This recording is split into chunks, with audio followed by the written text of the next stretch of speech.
I'm ashamed to admit this, but one of the most unnecessary and yet real and tangible problems that we face here in the first world is that of decision fatigue. Now, I have to admit that there are more times than not where I'm on Netflix and I'm just like spending a half hour like, what am I going to watch? And then I'm like, after that half hour, I was like, what did I just do? Just a complete waste of my life. And like I'll be going to the gym and I'm just like, I spend like a good 15 minutes. I'm like trying to figure out what to listen to. I got like a million songs available for me to be streamed like in my pocket. And I'm just like, I have no idea what I'm going to listen to. And I like agonize over that. It's like such a dumb thing, but I do that.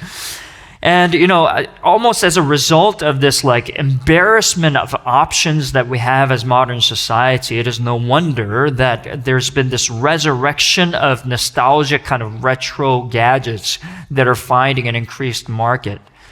Right? So I've seen people, whole group of people that are now just listening to their music through iPods. Remember iPods with the click wheel and all that? Sales of portable CD players are on the rise. I tried explaining that to my son. He was like, I don't get it. And even portable cassette players are being sold, like they're being made and being sold. And they're being sold not just to the older generations, where we're kind of nostalgic for simpler times, where you chose an album and listened to the thing from start to finish, but amongst the newer generations that are looking for these gadgets as an escape from the complexities of modern life and all of the decision making that they have to do. And that's just a reality of the life that we live today, isn't it? It was Walt Whitman who once said, simplicity is the glory of expression. I believe he's just giving writing tips here, but I think that's also true of life. To be singular and exact in our focus and purpose in life. We look at a life like that and say, man, that's a fulfilling and meaningful life. And we admire people who live like this. If you're the religious type, you might look at somebody like a missionary and admire the kind of singular focus that they seem to have in the way that they live. We look up to athletes or even business leaders who are really single-minded in their devotion and purpose. And we look up to people like that, but for most of us, we've kind of resigned ourselves to a life of complexity.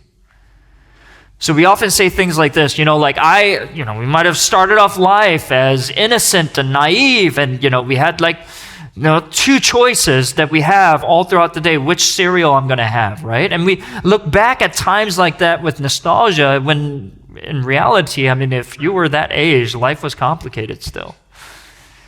But then we say things like, as we grow up and as we mature, we get more responsibilities. And of course, life's going to get complicated and complex. And we just kind of resign ourselves to that reality. But here's the problem.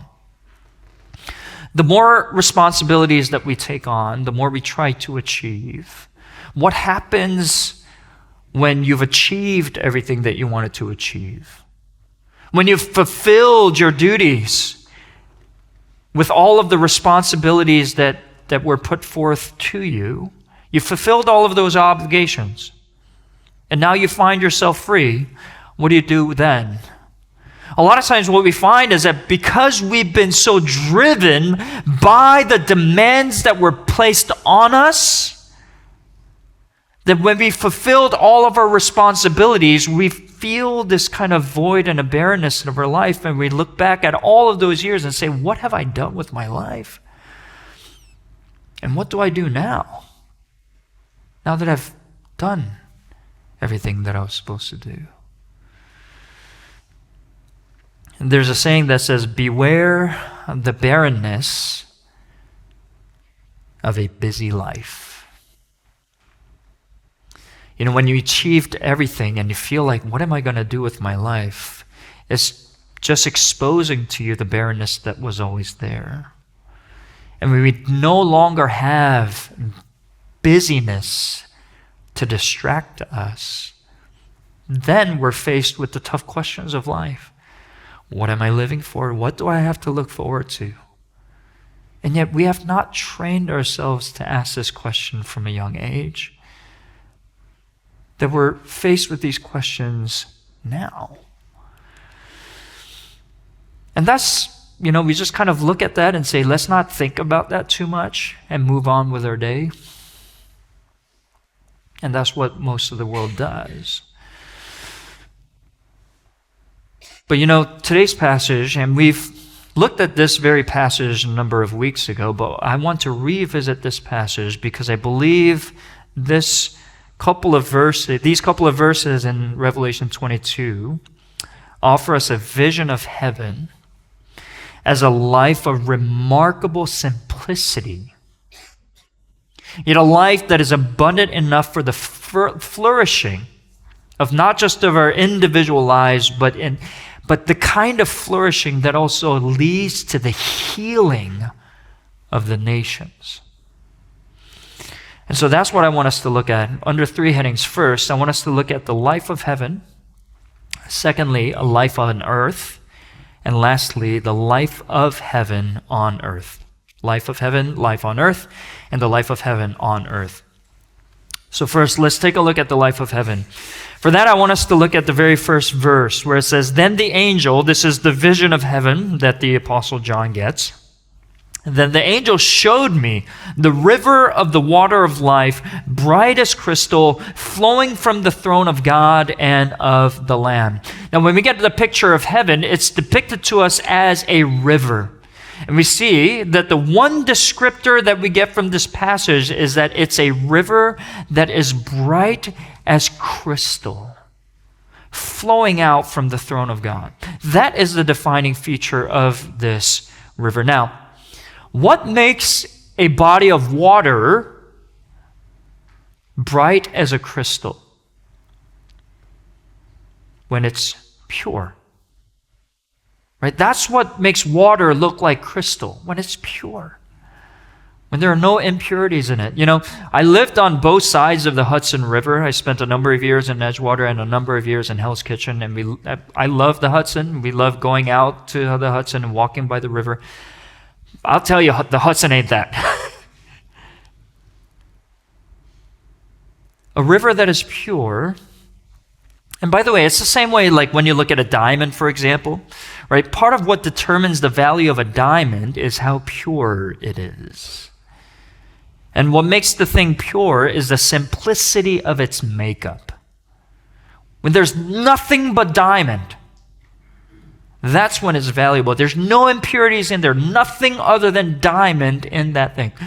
A water is pure when there's nothing but water in it. That's what makes it as bright as crystal, right? This is the way in which the life of heaven is described. The life of heaven is untangled. It's uncomplicated. It is singular and focused in its intent and purpose. It is freed from the complexities of competing motives and desires. Right? That is the life that we long for. Just a couple of days ago, I listened to, I think it was over the weekend actually, I listened to this podcast from the New York Times, and it was an interview with a woman named Rosé. She's one of the members of Blackpink, the K-pop sensation. And she was talking about her new album and her life, and she's this big megastar going on tours and giving interviews to the New York Times and all those things. And she kind of ruefully looks back at her time as a trainee in Seoul, and she says, I really missed the time when life was uncomplicated, when I could just focus on that one thing that was my craft. And we admire that kind of life. And we look back at times where we thought our life was uncomplicated. And we want that for ourselves. Another example, I watched a documentary recently on Netflix. I finally did land on something to watch. I watched this documentary on the 2008 Olympic basketball team. And there were a bunch of interviews that were done, and this one segment was talking about the late Kobe Bryant. And they were interviewing a couple of players, and they were telling the story where one night during training camp or what have you, they went out for a party.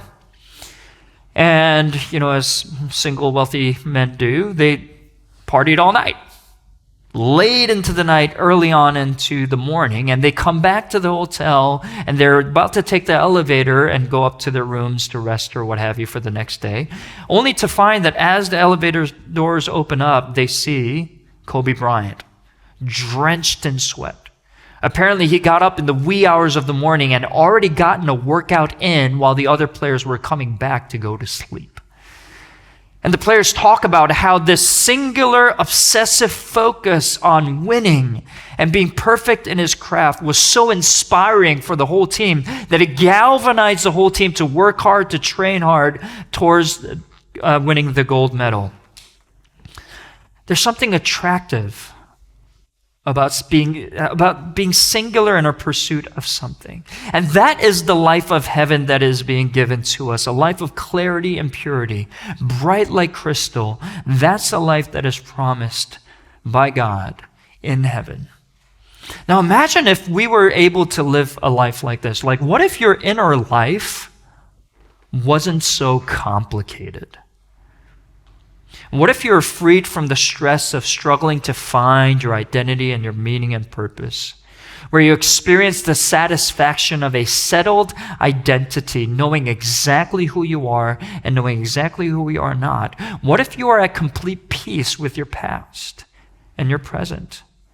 And you're able to experience the simple pleasures of life as a gift and a wonder.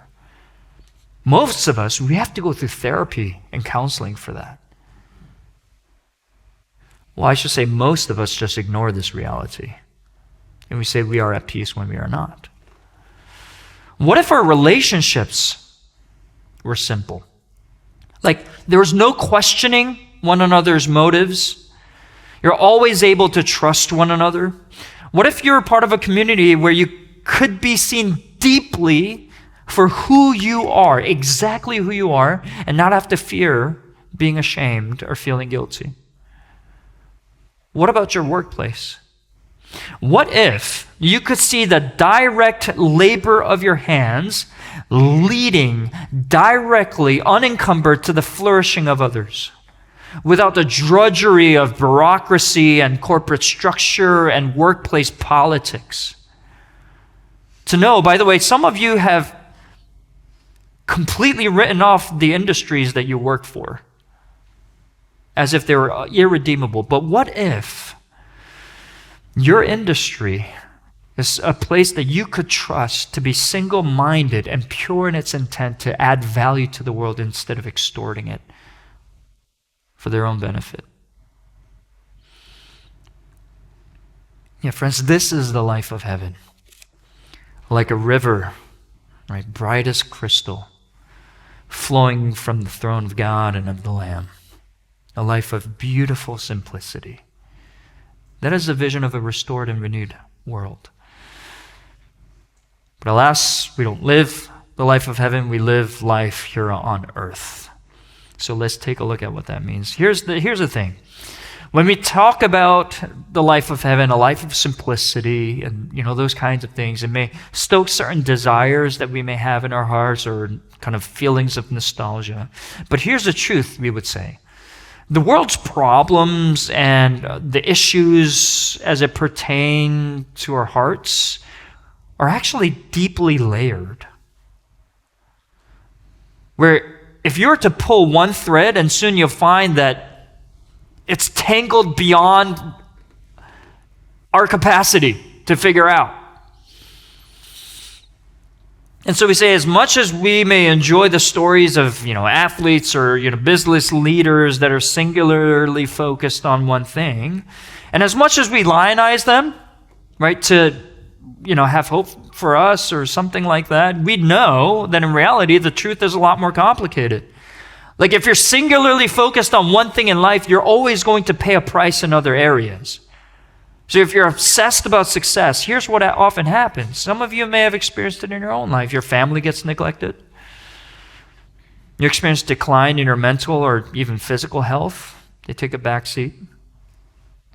Or you may end up alienating others in your workplace, in your community, in pursuit of your goals. and you experience loneliness as a result?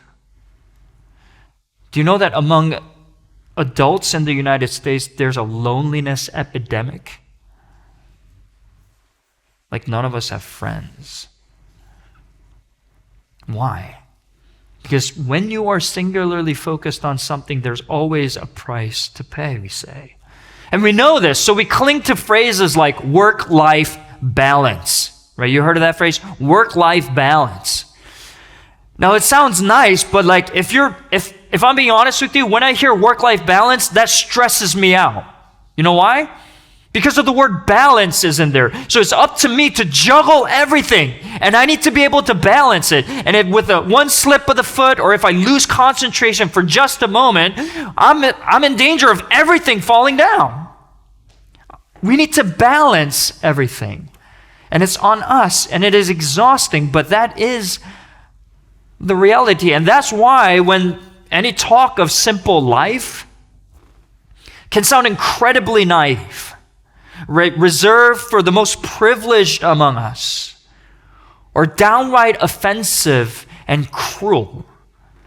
For those of us that know that a life like that is so far out of reach for most people. And by the way, this is one of the reasons why so many people have dismissed Christianity.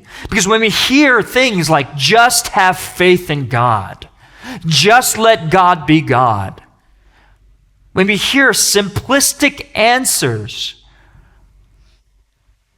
to the complex questions of life, no wonder so many people find Christianity to be naive or offensive. I saw this a lot when I worked in college ministry, and it was a college ministry in New York City, and so a lot of these students came and are having to really experience the real world for the first time. And so many of them were turned off by the church's simplistic, textbook answers that are not rooted in God's commands or His Word. And they found those answers to be offensive to them because the questions that they were asking were complicated, difficult questions regarding God, Christianity, and the world. And so if you are finding yourself in a place today where you're where you feel that way about Christianity, I understand. I understand. And I'll tell you a secret.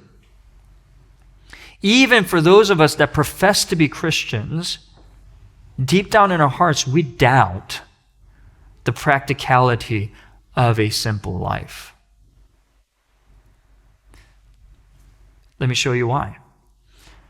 We may admire missionaries that leave behind their very lucrative jobs in the singular pursuit of God and His kingdom. We lionize them.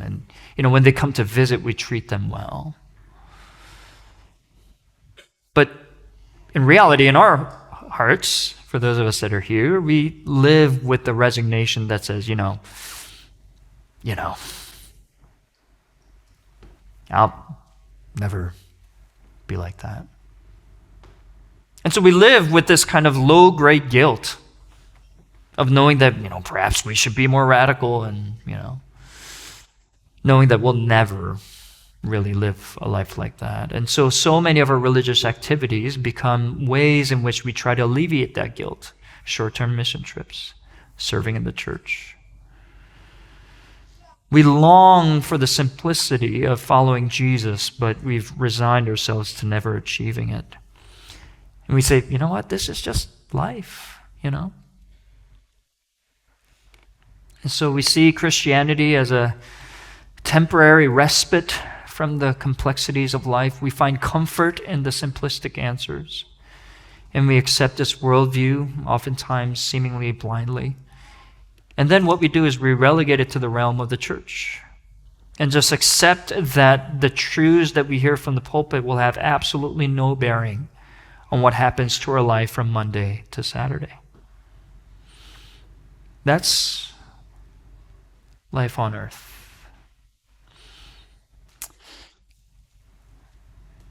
It's kind of a bummer. And it was a bummer for me writing it because it forced me to look into my own heart and the kind of resignation that I often live with. But here's the hope. Whenever we pray, your kingdom come, your will be done on earth as it is in heaven. As a church, what we are doing is we are standing defiant before resignation and saying there is a life of heaven that is possible on earth. And here's what I want to show you. Look at verse 3. It says, "No longer will there be anything accursed, but the throne of God and of the Lamb will be in it, and his servants will worship him." Now here's what's interesting. The first thing it tells us is that there's nothing that is going to be accursed. There's no curse that remains. Not just individuals that are not accursed, but there's going to be no object that is under a curse. There's going to be no institution that is going to be under the curse of sin. There are going to be no societal structures that are going to be under the influence of sin. There's nothing. No object, no person, no government, no systemic structure that is going to be under the curse of sin. Why? Because of God's presence that is going to be there. That's the first thing that we see. And the second thing is in response to that, we see that his servants worship him. Now here's what's interesting, and I'm going to get us to where we need to go, but here's what's interesting. The vision could have easily just said there's nothing that is accursed because the throne of God will be in it. It would have been, simple and poignant enough. But why does it specify that the throne of God and of the Lamb will be in it? I want you to know, in the Bible, not a word is wasted. It's worth poring over. Why? Not just the throne of God. Or, the lamb is a, useful animal, but it's a lowly animal. So it takes away from the majestic presence of God in the midst of heaven. It could have said, if you wanted to get the point across, it could have said, the throne of God and of the Lion of Judah will be in it. It would have been a beautiful, glorious picture. But why the throne of God and of the Lamb? It's because here's where we get to the core of the Christian message. Because Christianity isn't looking to provide simplistic answers to the complexity of life. And for those of you that have grown up in the church, that have received these simplistic answers, a solution to life's problems, and you were taught that you just didn't have enough faith, or that you weren't good enough of a Christian, I don't want you to accept those answers, because that's not what Christianity is about. What Christianity offers is not a simple answer. What Christianity offers is a person, the God-man, Jesus Christ, the Word of God in whom all of life's complexities are resolved. He is the Lamb of God. See, a lamb was a sacrificial animal. And in the Old Testament, the animal sacrifice was God's temporary and provisional solution to the complicated problem of evil. Because here's the problem. You pull at one thread of evil to extricate it from the world because a holy God cannot stand it. Here's what you'll eventually find. That thread of evil goes through every single human heart. So for holy God to extricate evil from the world would mean to extricate all of humanity from this world, because every single human being is fallen and deserves judgment. And so all throughout the Old Testament, we see within God, it's anthropomorphized, of course, because God doesn't struggle. But we have a picture of God who is painted for us where there's struggle within himself, because he says, I am a holy God who cannot stand sin. And therefore, my people ought to be judged, but what am I supposed to do? Because my heart and my love and my commitment is with my people. So what do we do with that complexity? He sends his son Jesus Christ, because it is in Jesus Christ we find the Lamb of God who takes upon the monstrous complexity of human evil, so that simply in him we may receive and discover the river of life, bright, pure, and simple as crystal. Friends, the invitation of Christianity is not to achieve a simplicity. That's what so many of you have been taught. Be better, do more, be more devoted. It's not to achieve simplicity, it is to receive this from God. And what does a simple life for a Christian look like? It's the second half of the verse. His servants worship him. To worship is to respond to the person and work of God with wonder and devotion and obedience to his words and his commands. It's the tuning of your soul to be in accordance with the person and purpose of God who is there. You know, when you go to an orchestra concert, for example, right? What do the stringed instruments do before they start playing? They tune. Why do they do that? So that they can be in one accord, moving together. And worship is not just singing where your emotions are riled up and you wish you'd do better. No, it includes prayer, reading the word, singing, and obeying God's commands and his laws. It's aligning us with God's presence and his purpose. And this, I'm going to tell you, is the kind of life that will lead to the healing of the nations. Let me just quickly show you what I mean by that. You remember in the Old Testament, the story of Daniel? Right? Daniel was one of the highest ranking government officials in the Babylonian Empire, and he had direct access to King Darius. Right? So he was very, very high up in government. Now, I look at somebody like that and I'm like, man, that guy's life must have been complicated. Like he must have faced immense responsibilities as such a high-ranking government official in one of the most evil kind of and idolatrous empires of the ancient world, and saying, I'm directly involved in policy decisions and those kinds of things that are going to further the agenda of this idolatrous empire. As a Christian, like, what am I supposed to do? You think your industry is like irredeemable? I mean, he must have thought, this is insane. Like, what am I supposed to do? Not only that, he must have had inner conflict just in the day-to-day stuff of life. Like, how am I supposed to interact with other people? Complication beyond all complication. But what does he do? Does he strategize? I don't know. Maybe he did. We're not told about it. That's not the most important thing that he did. Did he take a class on faith and work? You know. Those are good, don't get me wrong. What is the primary thing that he does? He worships. He tunes his heart in accordance with God's. He goes to him in prayer multiple times a day. And what does he do? He obeys God's commands. He refuses to give his ultimate allegiance to anything or anyone but the God of Israel, which is what ultimately lands him and get him thrown in the lion's den. He worships. Now, what happens?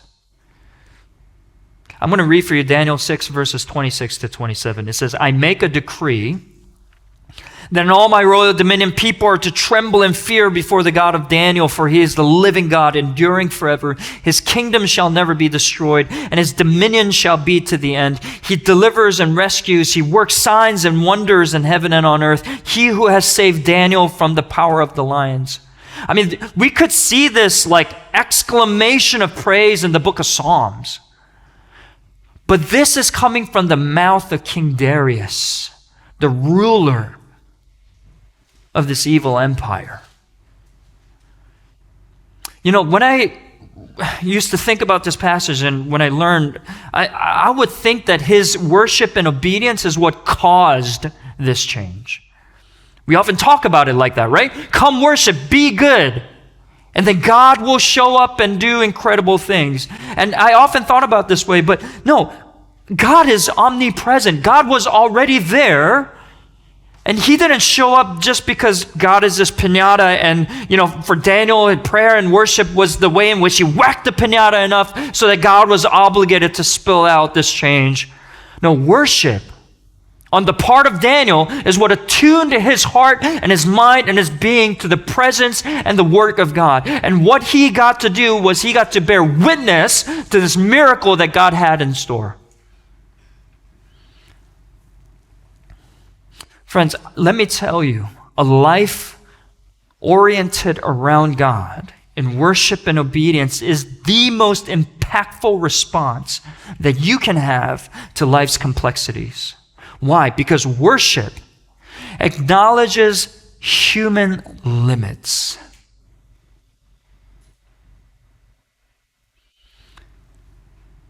And trusts in God's infinite power and wisdom. That's why a Christian's faith and obedience may look like it's foolishness to the world, but it is the wisdom of God, as Paul says in 2 Corinthians. And the wonder of God is this, okay? The wonder of God is that he is present here and now, and he's looking to make his presence and work made manifest in your life in ways that defy human expectations and capabilities, and worship is the thing that gives you courtside seats to this work of God. Friends, there's lots of challenges for the church at large in our country, but to our church as well. We're predominantly second and third generation children of immigrants. And the thing that we share in common is that for many of us, the children of first generation immigrants, due to cultural and language barriers between the generations, many of us grew up without mentors at key inflection points in our lives. I'll tell you what I mean. I can think of two of the most significant occasions that accompany a person's existence: birth and death, right? Second generation parents had nobody to show them the ropes when giving birth and raising children. We didn't have mentors come alongside of us to say, that's okay. When they go through hormonal changes, we had nobody come alongside of us and say, this too shall pass. You're doing a good job. And for those of us that have older aging parents, we never had anybody in our close community that went through something like this, that have gone before us to show us what it's like. Through this long journey of grieving, nobody showed us what it was like, and we're left trying to figure it out ourselves. You know, we've been talking a lot about raising up the next generation, and even as I say that, I'm being really honest with you right now. Deep down in my heart, you know what I'm thinking? Even as I'm saying the words, I'm saying, I'm trying to figure my life out. What am I going to say to the next generation? I have no insight. I have no wisdom. But the invitation from this passage is this. God is telling us, your life is more complex than you can handle. And my invitation to you, God says, is will you bring it before the throne of grace? Look to Jesus, who took on the complexities of your life and bore that burden for you and offers up simply himself. And what he will do is he will give you front row seat to him working not just in our generation, but the next, and the generation after that in ways that defy our imaginations of what is possible. Hope you're hearing me. There's far more that God can do through your weakness than He can do through your strength. Friends, I know, and I kept this conviction from day one, that God is looking to shake the nations through this church. The best and the greatest thing that our church can do is to worship God in spirit and in truth and live lives of obedience. Friends, I am most excited, though, and not what our church can accomplish as a collective, but what God can do in your life, through the lives of your children, through the lives of your spouses, through the lives of your friendships and your families.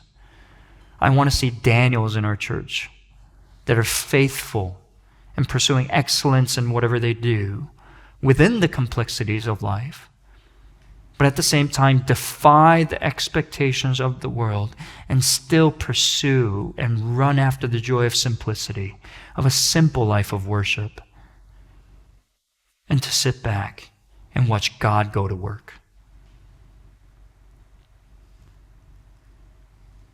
Friends, that's the call of God, and that's the life of heaven that we are called to live here on earth.